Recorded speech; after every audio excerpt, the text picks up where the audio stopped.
Is the majority of your portfolio in a single stock? And is that stock also your employer? If so, this is the right episode for you. So stay tuned.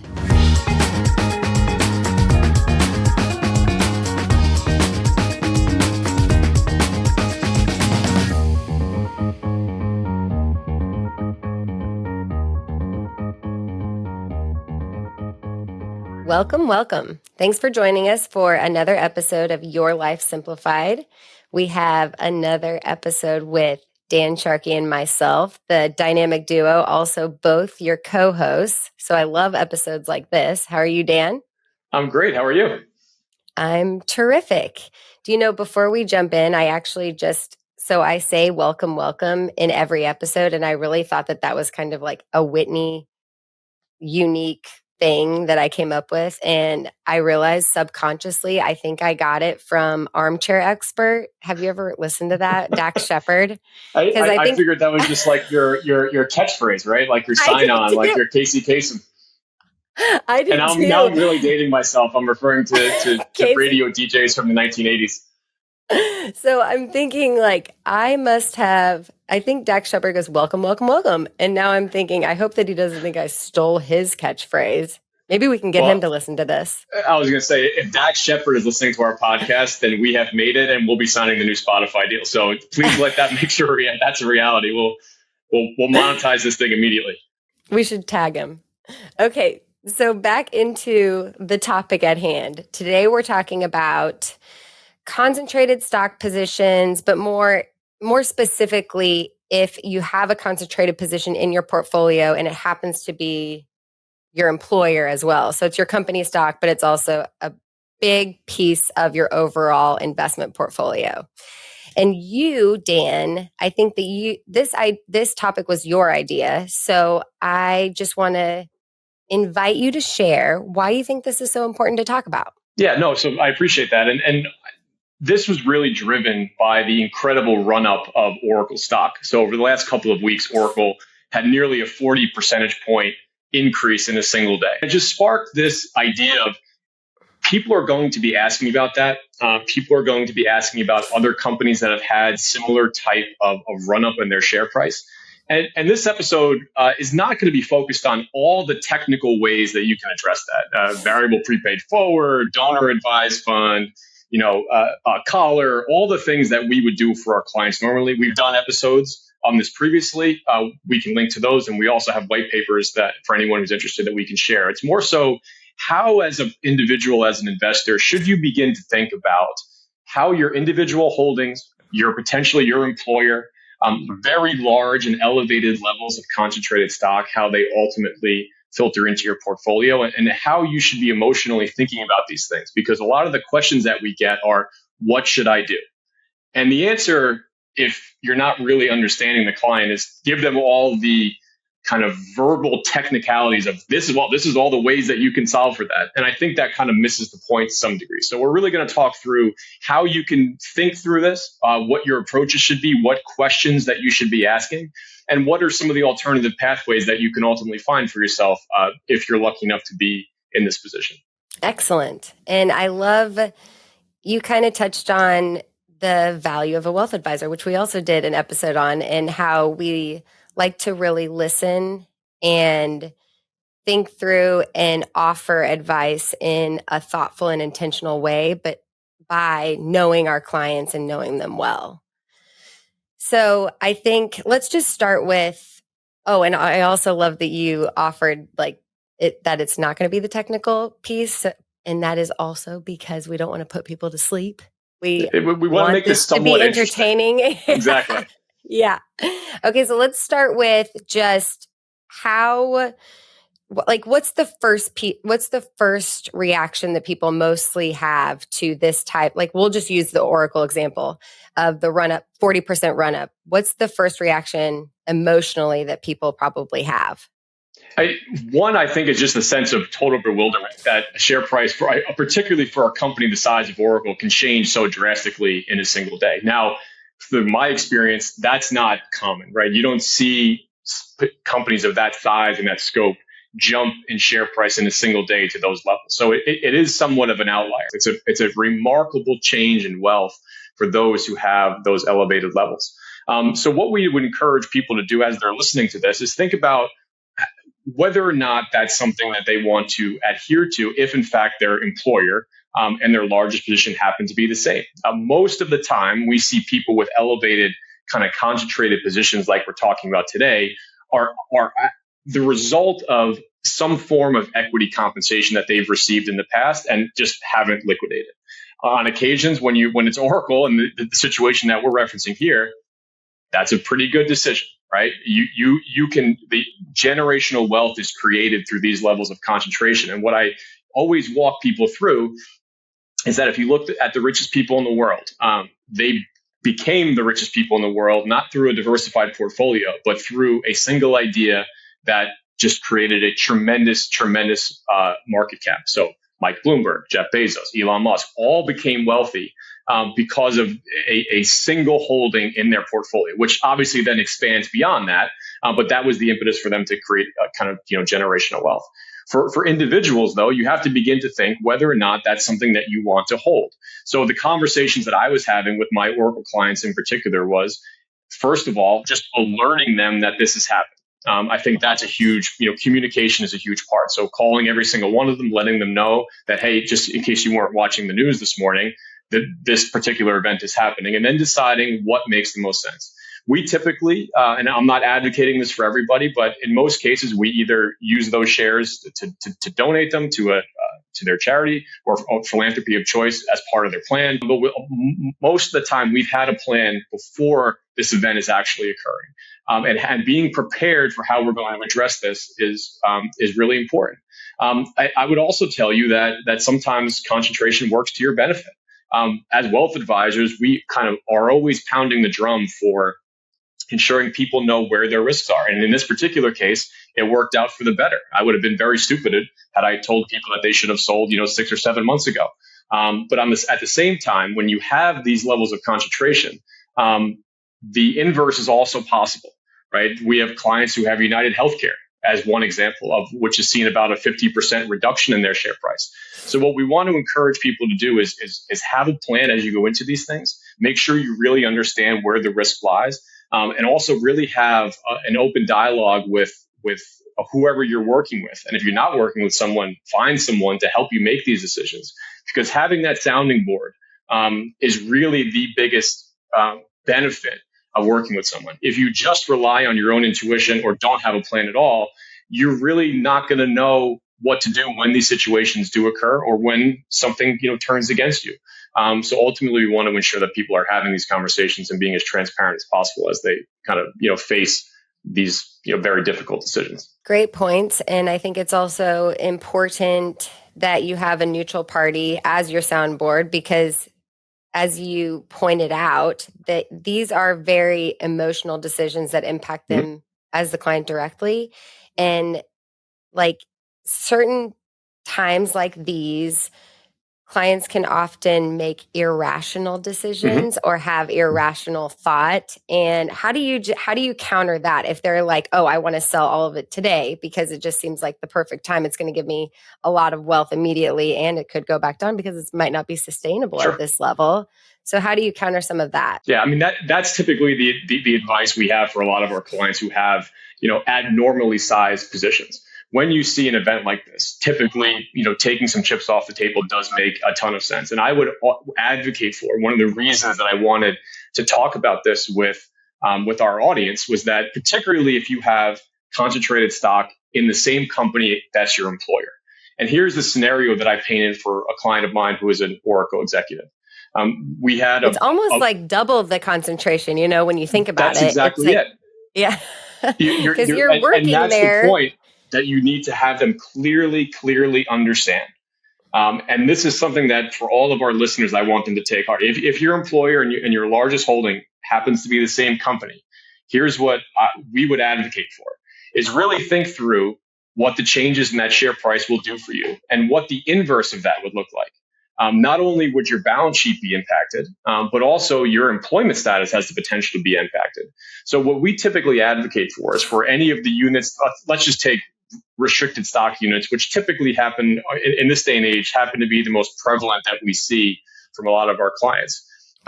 If you think about what the tax implications will be, or you think it can go higher, all of those things may ultimately be true. But by taking some chips off the table, you still have potentially more equity awards that might be coming your way. The health of the company and your job status are tied together. You can redeploy those assets into other parts of your portfolio while still actively participating in the upside of the company, because you still work there. You still may have, if you've already received equity awards, you're likely to continue to receive them, at least in some capacity. So not being bogged down by, wow, that's a big tax bill, or hey, that could go higher. Both of those things could also be true. But for a risk diversification standpoint, for being able to take some of those chips off the table while still having a significant financial incentive, both in terms of your employment and any other future rewards, is something that we would really encourage them to think through. And to a lot of clients' credit, they're actively thinking through these things themselves. But what we're able to do for them is really help them understand what the implication of that would be, and then supply some strategies to reduce taxes or to ensure that their charitable giving remains at an elevated level. So there are solutions. We just want to give you some things to think about along the way. And I think the primary one being that if you have a concentrated position in your employer stock, the risk, like you said, is nearly double, because you're going to be tied both in terms of your employment life and your personal balance sheet to the success of that company. And we would advocate for making sure that we have a reduction in that concentration to really broaden your balance sheet and ensure your solvency goes beyond the success of one individual company. I'll also say this, which I think is important, and I want people to really understand this. And a shout out to our colleague and MD in Washington, D.C., Bob Glass, because he's the one who articulated it this way. So Bob, we'll make sure that we tag you on this post. But he had always pointed out that there is no difference between your decision to not sell a concentrated stock at, let's say, 40, 50% of your balance sheet, and if you had that same amount in cash to buy that whole name in the same increment. So I'll give you an example. If I have $1 million of Oracle stock and that I don't want to sell, and I gave that same person $1 million in cash and said, would you buy $1 million worth of Oracle? Most people would say no. But just fundamentally understand that you are making explicitly the same decision. That if you had cash or your unwillingness to sell, that is the same decision in and of itself. And I think when you frame it in that context, it gives people a clearer understanding of exactly the risk that they're taking.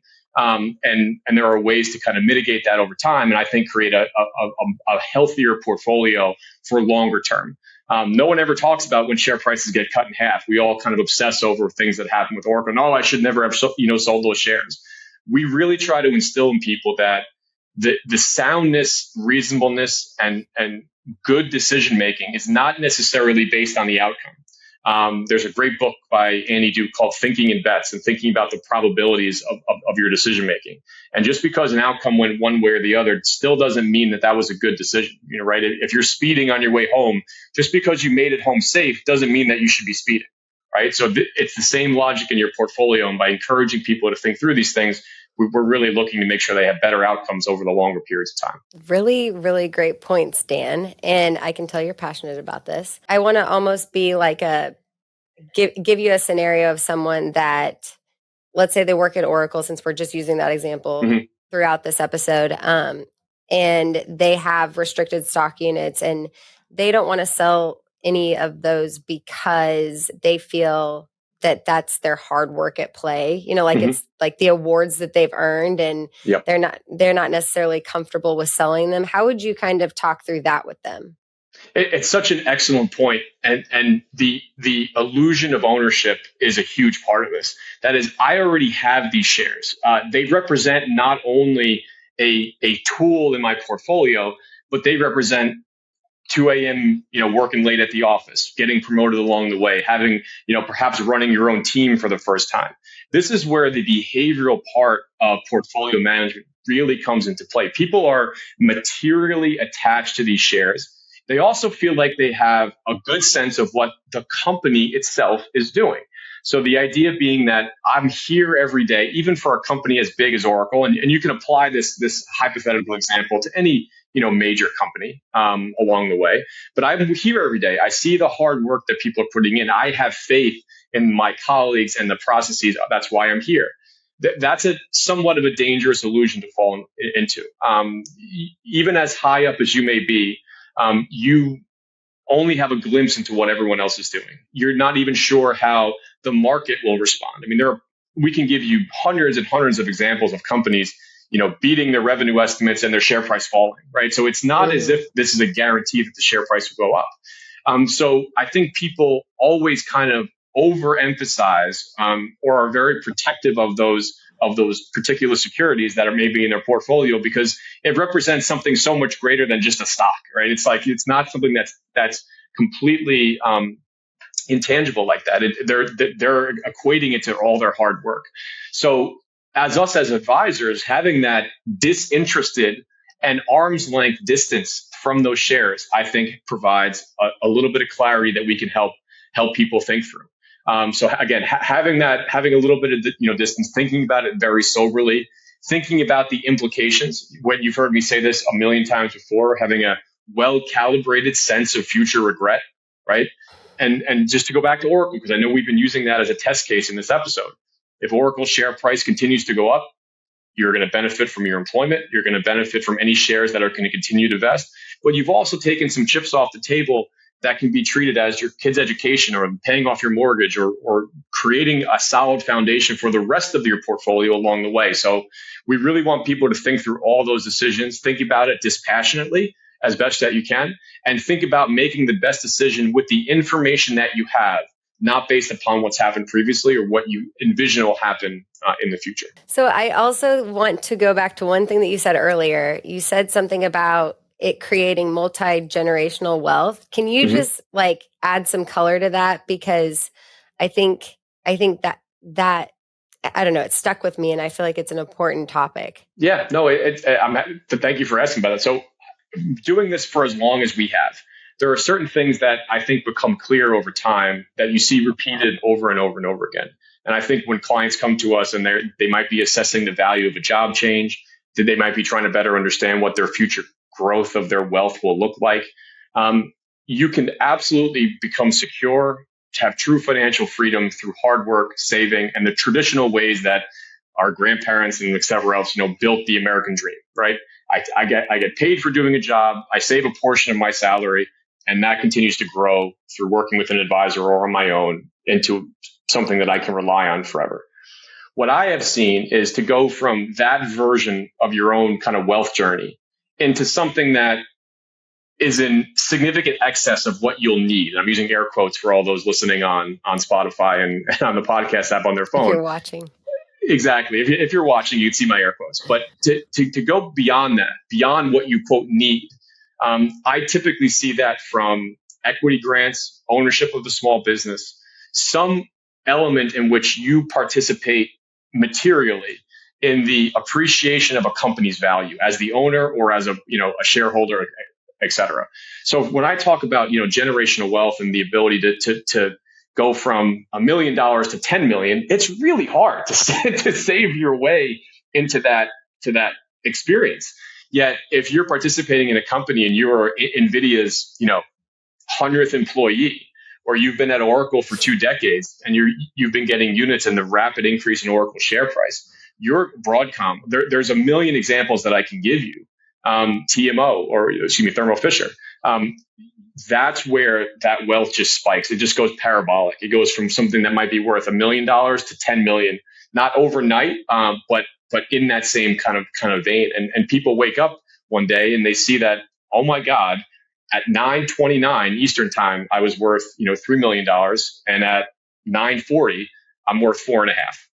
That doesn't happen to regular folk who just save their way to retirement.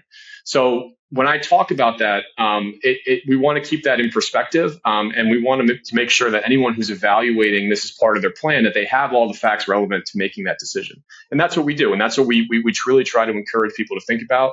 And if you're out there and there's an equity component to your compensation, make sure that you're aware of what that would be, and see that you see that through during your next job interview. Yes, and I think just knowing that it can create like exponential wealth and then multi-generational wealth, that like gives you the opportunity to start thinking more about your legacy too. Absolutely. And this is why having a plan is also so important, because they take it, or they give it and they take it away. Yeah. And the reason that this was such a timely topic and a heady topic is we've been focusing on the upsides, which is what we want to leave people with, thinking through what your options are if this happens to you, or if you find yourself lucky enough to be in a position in which you're getting these equity grants. But also know, if you have 60, 70, 80% of your portfolio and your wealth tied up in your employer and in a single name, well, if that gets cut in half, what does that ultimately leave you with? When I talk about a sense of future regret, that's all the trips and weddings and and future gifts that you can be giving away.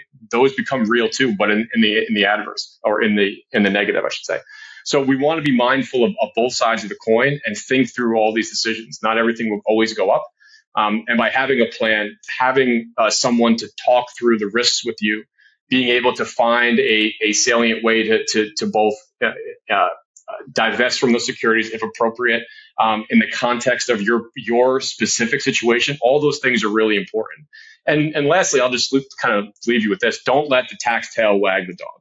It's a joke that we make around the office all the time. It's what we see as the largest impediment to people taking action, is that they see what they're going to pay in taxes, and they revolt against that idea. And paying taxes on $100 a share is a lot better than paying the same tax on $50 a share. So you want to be mindful of it. You want to have an advisor who has a strategy to figure out how we might be able to reduce it. That's direct indexing, which I won't go into today because you know how excited I get on that. And we have an episode on it. We have there's a whole library. I want to bore you to tears with that. And there's a dozen other things that we do for our clients to be able to help mitigate those things. What really want you to do is just have a sober conversation about, hey, what would this wealth mean for me today? And does this materially change my decision making? And having someone to talk through that when these events occur is critically important for your own financial success. Fantastic. So I think that this was a very timely topic. We often have conversations around topics that we hope are timeless, so you can go back and listen to them at any time. But today's was fun because with the recent run up in Oracle, it feels like this was a good conversation to have around just having those, like being prepared, having a plan in place, making sure you know how much of your net worth is tied up in this stock and in your portfolio and your employer, and what kind of decisions you can make, and having someone like an advisor or a neutral party to be that soundboard and be that neutral person that's distant from you to help you make those decisions. Right. And recognize that you're never going to get it perfectly right. Right. So in these scenarios in which clients decided to divest themselves of some shares, Oracle may double again tomorrow. I have no idea. No one has any idea, but that doesn't change the fundamental decision making that you should have. So give yourself a little bit of grace. Recognize you're never going to get it precisely right.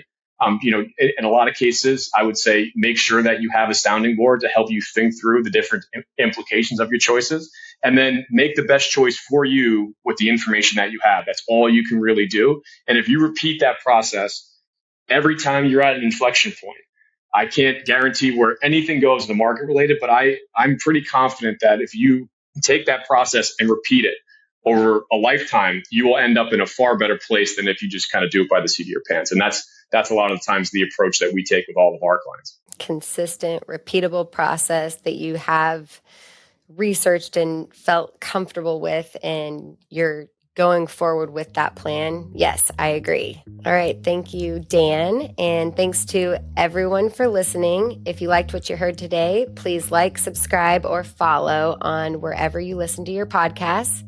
And we hope you have a great rest of your week.